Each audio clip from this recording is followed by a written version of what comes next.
Guard! Front! March!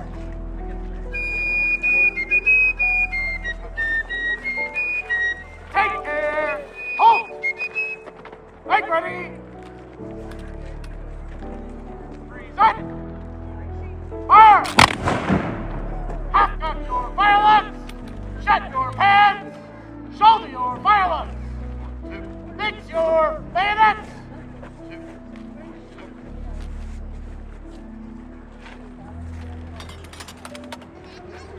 Shoulder your arms! Front! March! Prepare to charge! Charge your...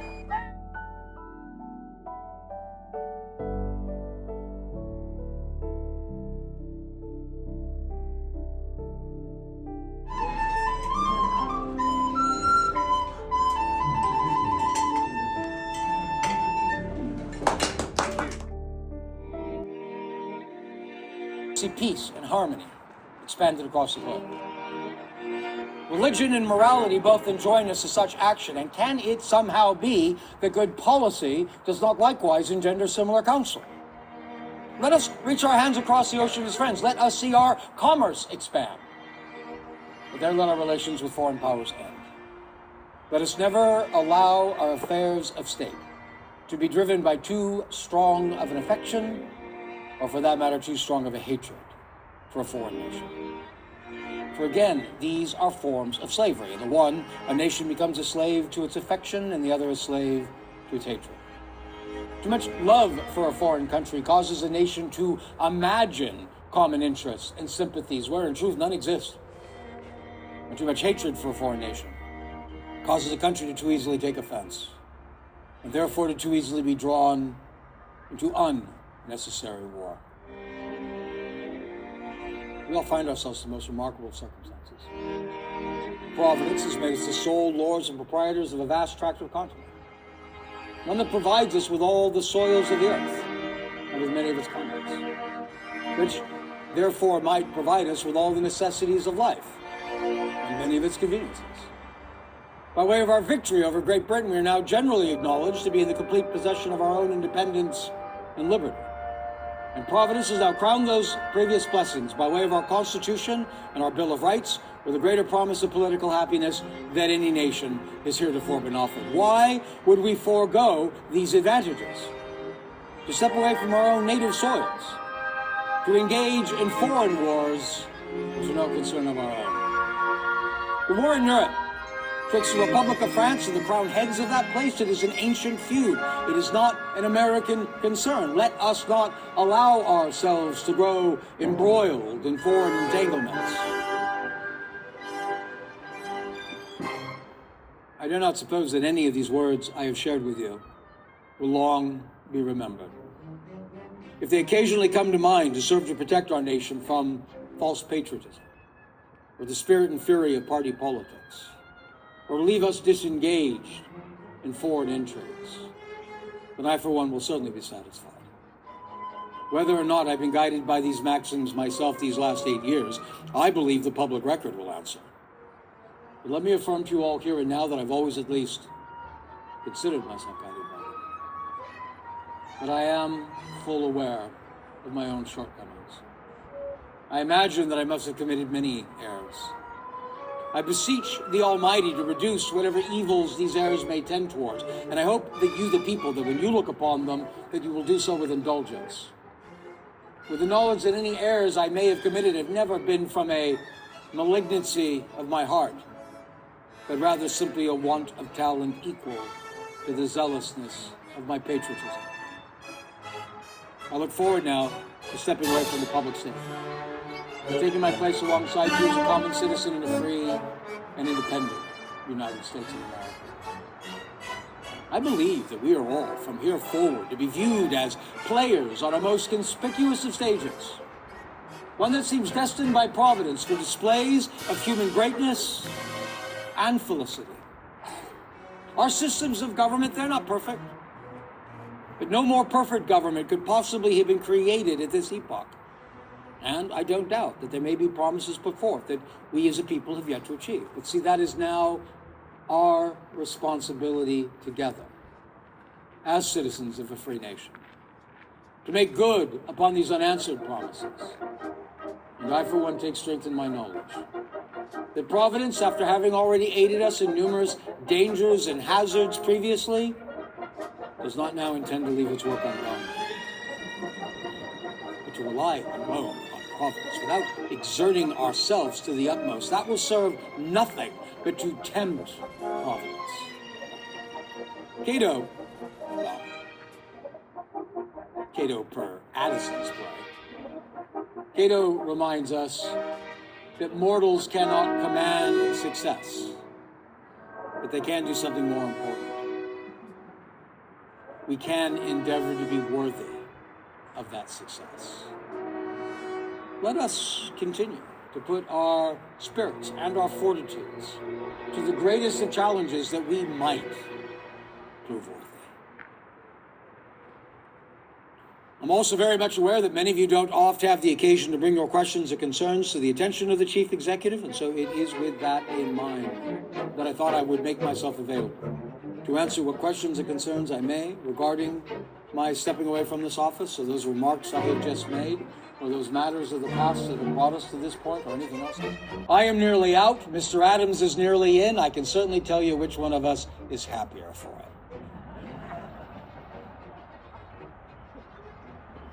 That's actually an Adams quote.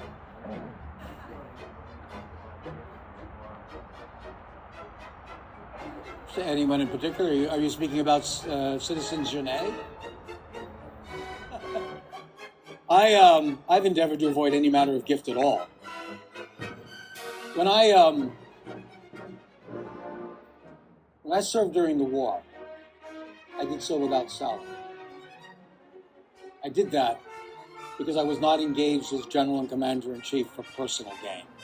It's one of the reasons why I didn't want this office. I told you I didn't want it. I didn't give you any of the reasons why I didn't. That is one of them.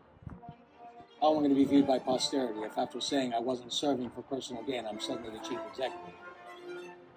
And we've all seen how often that does happen. That a man in charge of an army wins a revolution and then becomes the leader and forgets the purposes of the revolution. About whatever, we'd love to talk with you. We'll be here for a few minutes after the end of this tune. Thanks again for joining us for Tune Into the Past Christmas. This is Yankee Doodle. Father and I went down to Campbell along with Captain Good, and there we see the men and boys as thick as hasty pudding. Yankee Doodle, keep it up, Yankee Doodle dandy. Find the music and the step, and with the girls be handy. And there was Captain Washington, the gentle folks about him. They say he's got some carnal, but he will not ride without him. Yankee Doodle, keep it up, Yankee Doodle dandy. Find the music and the step, and with the girls be handy. He got him on his meeting clothes upon a slapping stallion. He says the world is going in rising hundreds and in millions. Yankee Doodle, keep it up, Yankee Doodle dandy. Find the music and the step, and with the girls be handy.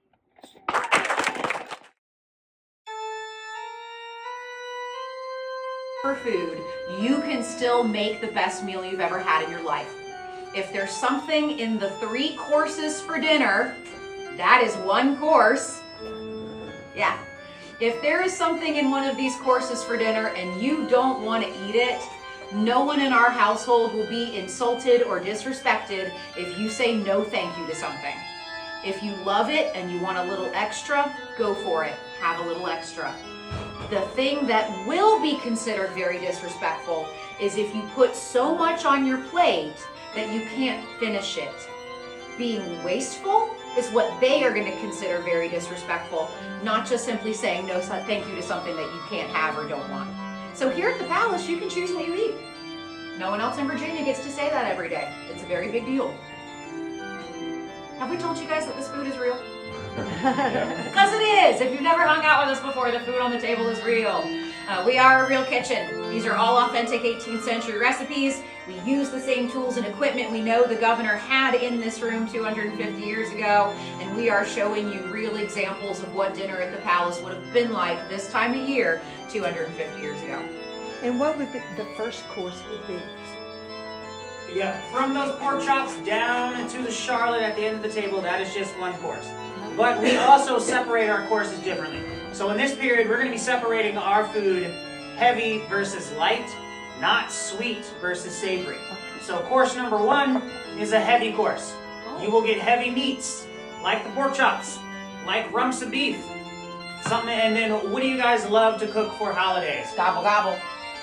Turkey, you're going to find large birds like that. You will also find something like pound cakes or something like an apple pie on your first course, because that's when you have the most room to enjoy heavy meats and heavy sweets. Course number 2, same number of dishes as your first course, and the number of dishes depend on the number of guests dining with you. Maximum is 12, minimum is 4, but course number 2 is going to be medium items. So that's when you're going to get things like seafood. So you're going to find something like rabbit or young animals like the lamb, and smaller fowl like pigeons and doves and cardinals and things like that. You'll also find your standalone vegetable dishes. You will find egg dishes, and then your sweet would be something like an apple fritter, or maybe something like a carrot puff, which is like a little carrot cake ball. And then you're going to get down here to this course. This is your third and final course. Y'all. Come on in. They're going to be light items that you guys will dessert the table with. So even though you had pound cake in the beginning, and then you had a carrot cake puff in the middle, only third course items are considered desserts. They do not make you feel bloated or overstuffed as you dessert the table. And so dessert is going to be things like candied fruits and nuts, jams, jellies, creams, and if you're a royal governor, ice cream. We've got the only ice house this far east in Virginia. We can make you ice cream. Nobody else can. It's kind of a big deal. Come on in, y'all. Welcome to the kitchen. We've got lots of space. We don't...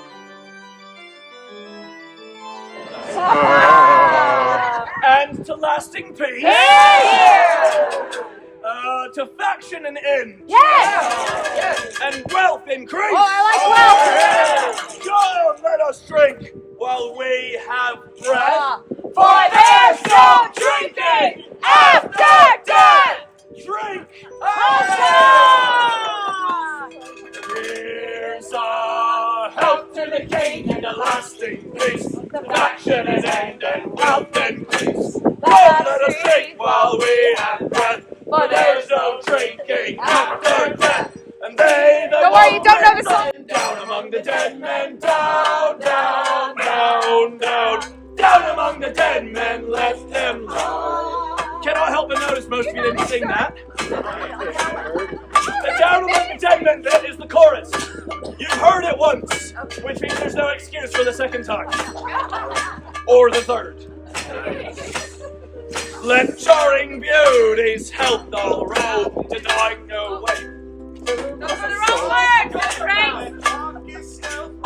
It's not right. I need, madam, come here. Me? The verse is about women, and it just doesn't feel right for me to do it without, right, there you are. Applaud! With charring beauties help around, in whom celestial joys are found. And may confusion still pursue that senseless women hating crew. And they that women's help deny, down among the dead men, down among the dead men, down, down, down, down, down among the dead men, let them lie. Sir, come here. Stand up here. Dear friends, let me introduce you to Bacchus!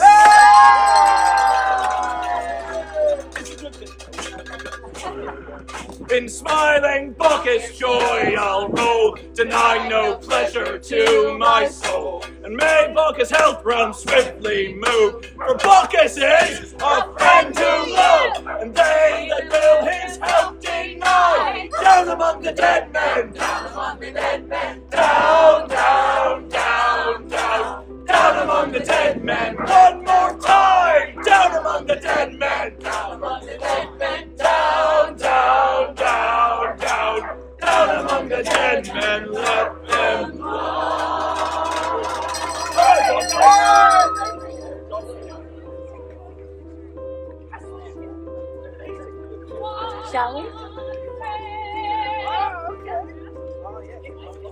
They need some muscle. Everyone! This boy's name is Caspian! Say hello!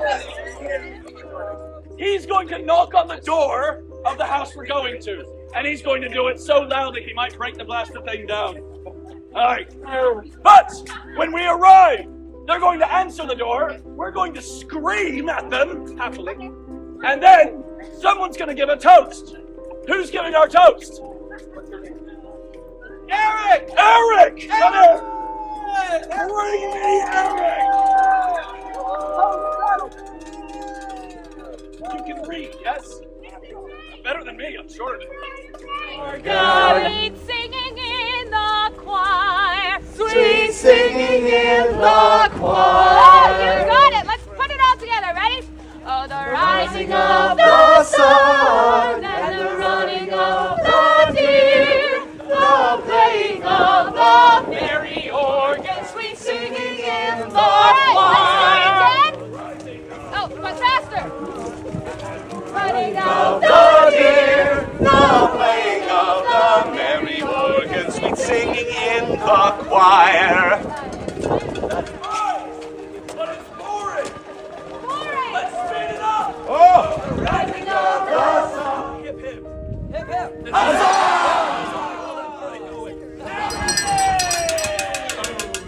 Holly and the ivy, when they are both full grown, all the trees that are in the woods, the holly bears the crown. Oh, the rising of the sun and the running of the deer, the playing of the merry organ, sweet singing. Think of berry.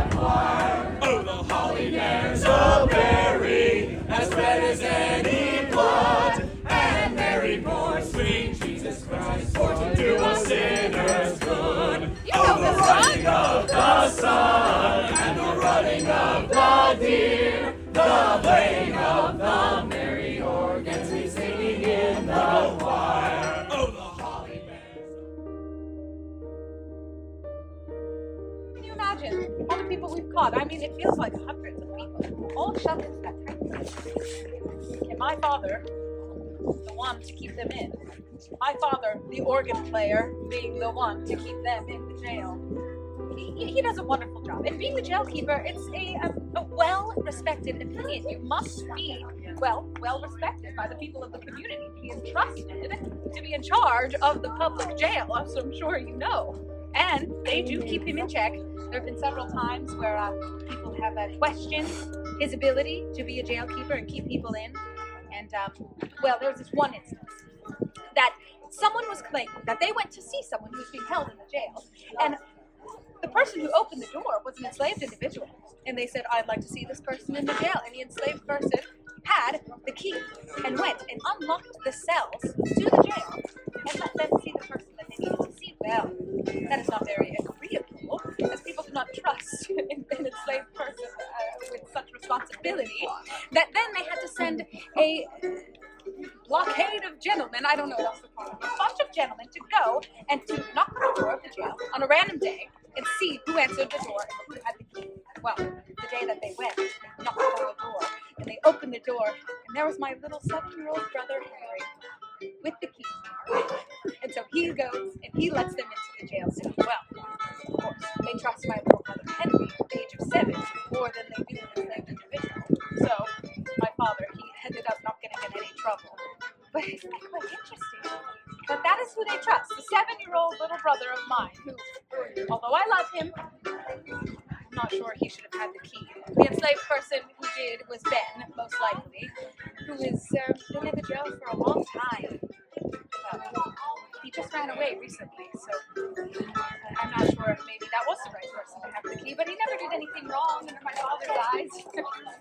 Anyhow, what a weird story I decided to tell you all. Do you have any questions of me? It seems as though that, I wouldn't be surprised if you did, seeing as you look a little different than I do. So, it has been interesting trying to run a household that already has a system in place. And running in a household is not easy in the first place, let alone when everyone already has an idea of how things should be done. I come in, I think it should be done a different way. Oh, all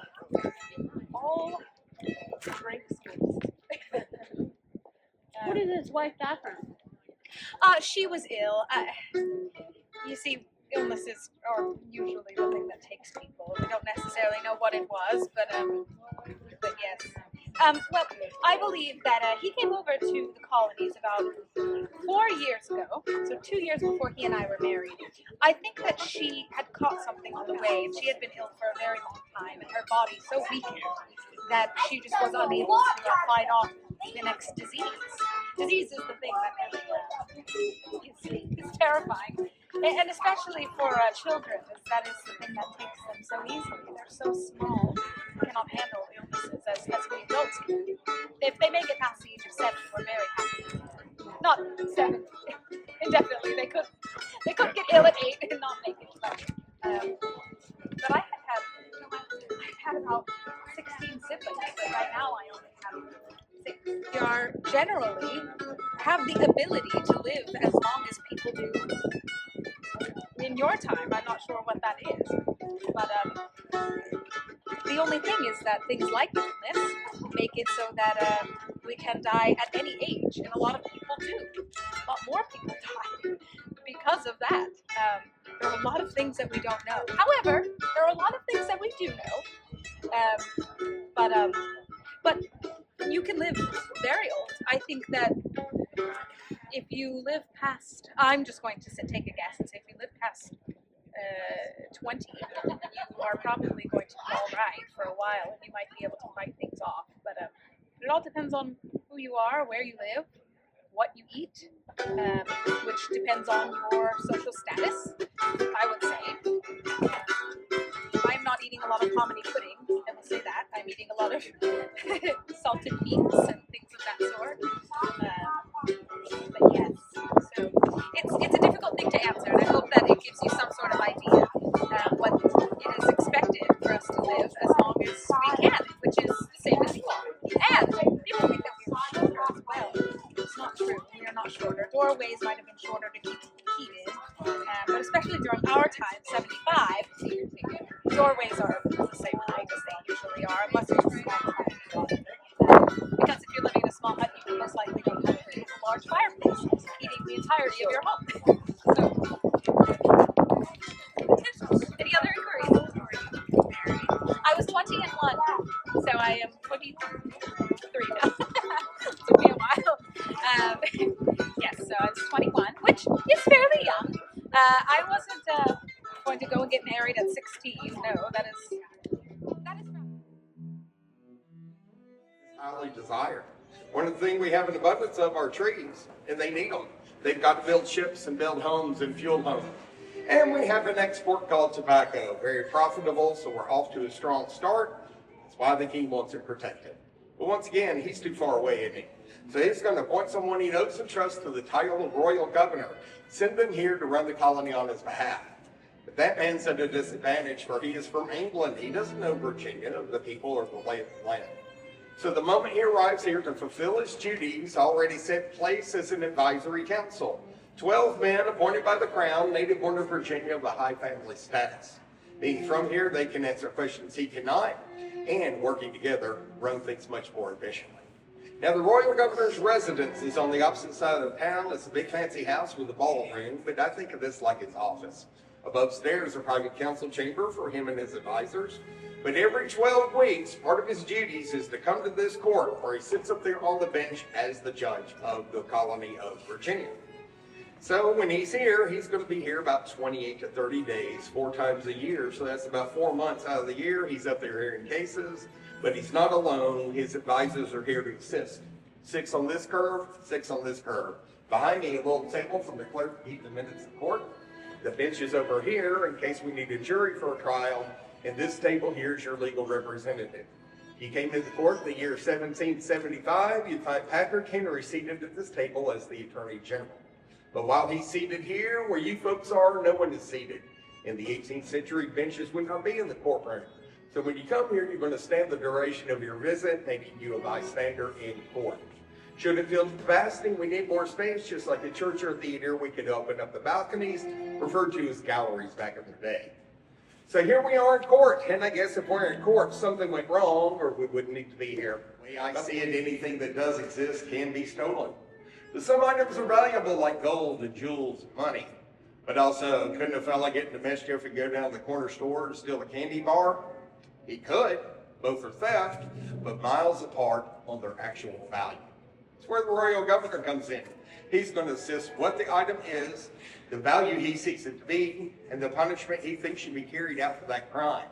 If he refers to something with the term grand theft, that's something he deems expensive. An example of that, I always think of a horse, a very valuable luxury item of its day. So grand theft, treason, or murder, if he says you're guilty, you're going to hear him say something along the line of this. You've been found guilty in His Majesty's colony of Virginia of grand theft, and you'll be sentenced to be hanged at the gallows at dawn. Now, the gallows used to be to the northeast on the outskirts of town. That's where they carried out that punishment. But what if a fellow stole something of little value, like a simple tin lantern? Should he have to go to the gallows for that? So in this case, maybe we can do an alternative punishment to teach a lesson. And you'd hear something different than a moment ago. You've been found guilty of theft in His Majesty's colony of Virginia, and your punishment will be carried out by the sheriff. So he's not going to the gallows, that's good, but he's not free, and that is bad. Take it from here to the jail. When they get there, the sheriff will have a couple of men assist him in the punishment by taking the accused's left hand, holding it open and exposed. On the hand, a thumb, and then a muscle. With the hand secured, then the sheriff goes over to the fire and over a bucket of hot coals, pulls out this iron with the letter T. Guilty of theft in the colony of Virginia, the punishments wear this badge of dishonor, and the T will be burned into that muscle. All 13 colonies in England know what that means, so that on his hand, his life is going to change, and not a bit for the better. Now, if he's from Williamsburg and wants to stay here, he has that option. But the town's under 2,000 people, so small that word will travel like a fire and he'll be ostracized. But he can move wherever he wants to, but the other colonies in England know what that means too. So unless he has resources to sustain himself, he's going to be hurting badly. Matter of fact, it could get so bad that you find him begging on the street. If he slips up and steals one more time, even an egg for his subsistence, and he gets caught, then they see the brand. It appears to the court he wasn't grateful for a second chance, so he won't get a third, and off to the gallows he can go, showing the exactness of crime and punishment for the time. Now down the hill behind us is the jail. It's not a prison. The difference? A prison could incarcerate you for years and years. When they designed the town, they said, no, we don't want a prison, we just need a jail to hold them from when court adjourns to when it reconvenes. Then at that time, one of three outcomes will go. You're freed, you're punished, or your life is taken. So that's the options. We don't need a prison. My goodness, what a happy topic on a sunny day, 1719. Now, up until that point, Blackbeard had done horrible stuff for years. The people up and down the East Coast hated and feared him and wanted him gone, and it looked like they might have a chance. They learned that Blackbeard is 80 miles away from Williamsburg off the Hatteras in North Carolina, and the authorities down there learned where he is and plan an attack to catch him. A fight breaks out on the ship. Blackbeard's involved. Blackbeard is caught. Blackbeard is addressed then and there down in North Carolina. With him now out of the picture, the 15 pirate crews surrender. 3 places for maritime law in the colonies: Boston, Philadelphia, and Williamsburg, and we're a whole lot closer than the other 2, so they're hauled 80 miles here to stand trial for piracy. When everything is said and done, of the 15, 2 were let go. The first was named as Israel Hand. He was the first mate to Blackbeard. Knew inside information, told that information, and they gave him a pardon. The other one, though, is a fellow that was in the wrong place at the wrong time, Samuel Odell. Now, Samuel happens to be in the same tavern where the pirates are the night before the siege. Eventually, that tavern closes for the night, and everyone has to leave. Samuel, at this point, is very intoxicated, follows the pirates back to their ship, where he boards the ship and passes out. A couple hours later, caught up in a siege, accused of piracy. But he has enough time to collect enough names to clear his name, and he does. But the other 13 is not lucky 13. Off to the gallows they went to hang, for that is justice in the colony of Virginia 300 years ago. So with this, folks, our tour moves above stairs. Now, some of our guests do not want to climb steps, and we're not going to make you. If you don't want to climb the steps, you can go through this brown door, across the piazza,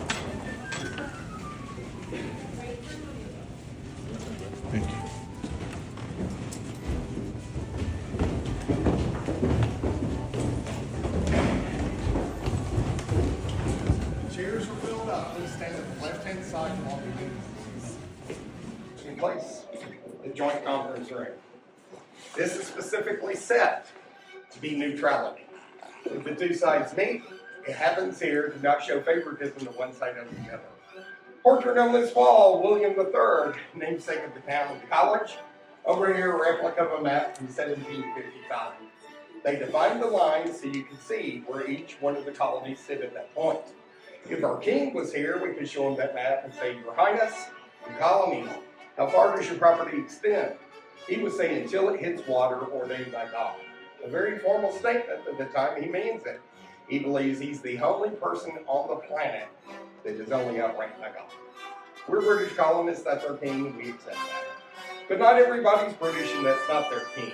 My point, if you look back at the map in the top center, you'll find it says New France. And they are not happy that British is named. Matter of fact, they claim that our map's wrong.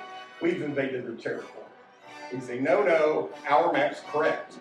Your map is wrong, and it's you that's invaded our territory. The fight is the French and Indian War for the Ohio territory. Being colonists, we fight for king and country, but the battle is long and expensive. When over, we won. When the dust settles and the final amount comes through, England is learning in Parliament that this one battle has doubled the entire debt of the entire country of England. They're panicking. How are we going to pay this? Someone thinks they have the obvious solution. If the war was fought over the Atlantic Ocean where the colonies are, it defended the colonies, so therefore the colonies are responsible to pay for the war. Great answer in England, bad answer in the colonies. After all, didn't they stop their life better than 7 years fighting, delivering a victory to His Majesty, being told later, well, guess what? You defended your territory, so you got to pay for the war you served. Ugly thought. But when you're a colonist, you don't have representation. You're supposed to comply and obey. The solution for our parliament is to tax these 13 colonies to pay for that amount.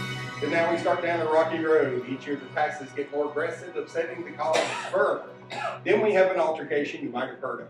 Right in Massachusetts, we have the Boston Massacre. Then followed by the Boston Tea Party, then Lexington and Concord, the battle that started the Revolution. The battle was so intense it prompted our Congress to form a second time. And the middle of those 13 colonies is Philadelphia, where they report to figure out what they're going to do next. So while they have that activity going on in Pennsylvania and Virginia, we're always busy with something. And every spring an assembly of men come to this capital city.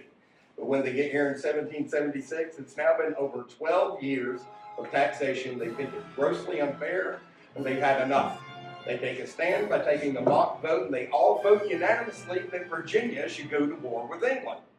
A very big statement.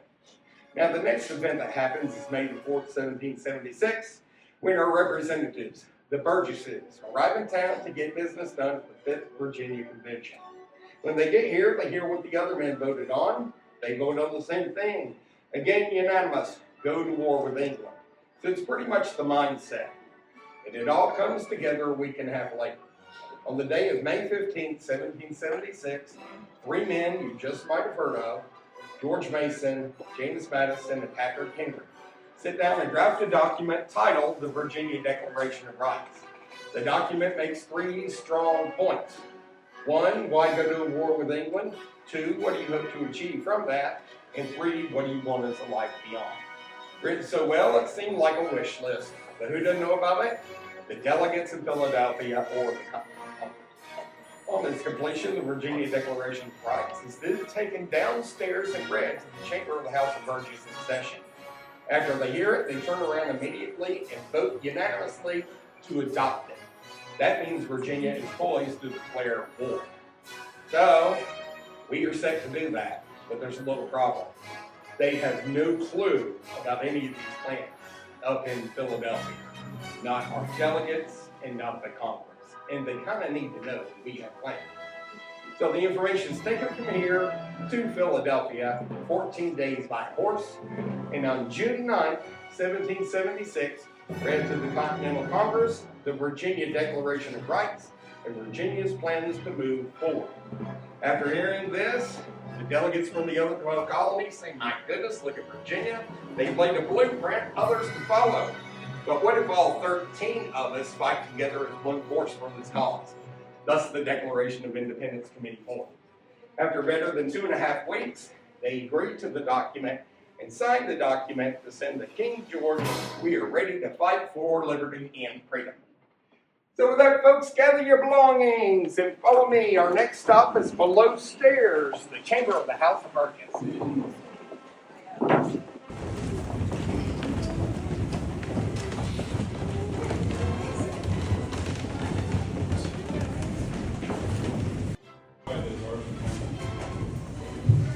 Hi, friends. We're heading up to the one to be in Burgess. It's not easy. 5 criteria are to be met. First of all, to be Burgess, you must be a man. You must be white. You must be over the age of 21. You must be Protestant, remembering the only officially recognized church is the Church of England. And the last one, owning the land. 25 acres of land, being completely worked, with a house on it, mortgage-free, or 50 acres of land with or without a house mortgage-free. That is a very tall order in 2025. 250 years ago, almost impossible. But to really give you a vivid picture of who lives in this town, I'm going to tell you about the first census. The very first census, they counted every man, woman, and child in a 5-mile radius of where York City. Our final count, 1,880 people. Now, if I just heard that off the top of my head, I'd like to think, well, that makes sense. The colony was young, 150 years old, and we're very expensive, being the largest of all 13. These people spread out. But then a fella comes through our town, and he said that his hometown is Philadelphia, Pennsylvania, and they have over 40,000. Wait a minute, we're the largest and the wealthiest of all 13. And our capital's under 2,000, and theirs over 40,000? Well, it almost sounds backwards, but I can't fight the facts listed. Who are those people listed on? Of the 1,880 people, 52% are of African descent, 2% free black, 50% enslaved. So friends, take that moment and think about that. If you were in this town 300 years ago, you'll have a town that's split almost evenly in between 2 races. One of those races, for the most part, incarcerated slaves. So that's 52, leaving a remainder of 48. 80% of 48, farmers. Valuable, respected, important. Wealthy, let me tell you about this farmhouse to clear that. The average farmhouse at this time is roughly about 15 by 15 square. Now, friends, I'm going to put it on pause because I have a lot of young guests in here with me today. And my friends, that day, the 5th of September 1781, in reality, is when we won the siege of Yorktown. The reason being is that the English fleet came to intercept us, dispersed itself, and went all the way back to New York. This meant that our enemy, Lord Cornwallis at Yorktown, had no possibility of escape by sea or resupply by sea. It was simply a question of time. General Washington and myself arrived in the city of Williamsburg on the 14th day of September 1781. We were met by General Lafayette and some additional French forces under the Marquis de Saint-Simon. And each day thereafter, more and more bataillons, regiments, brigades, and divisions would arrive until we amassed 21,000 men. Washington knew the difficulty of a city being occupied, so we did not remain overly long. By the 28th, we began our march upon Yorktown. We surrounded that place. We dug our parallel lines. We pushed our guns in place. Washington began the bombardment on the 9th of October, and that bombardment would not stop until victory was assured. Now, on the evening of the 14th of October, Washington ordered the seizure of 2 earthen fortifications on the extreme left flank of Cornwallis's line. They were simply referred to as Redoubts 9 and 10. And being that this was a joint operation betwixt French and American forces, one would be assaulted by my French forces, Redoubt 9, the larger of the 2, and the other by the Americans, Redoubt 10. Now, interesting enough, the young Marquis de Lafayette, even though a Frenchman, actually came as a volunteer. and he commanded American troops, so the task of taking Redoubt 10 fell to his division.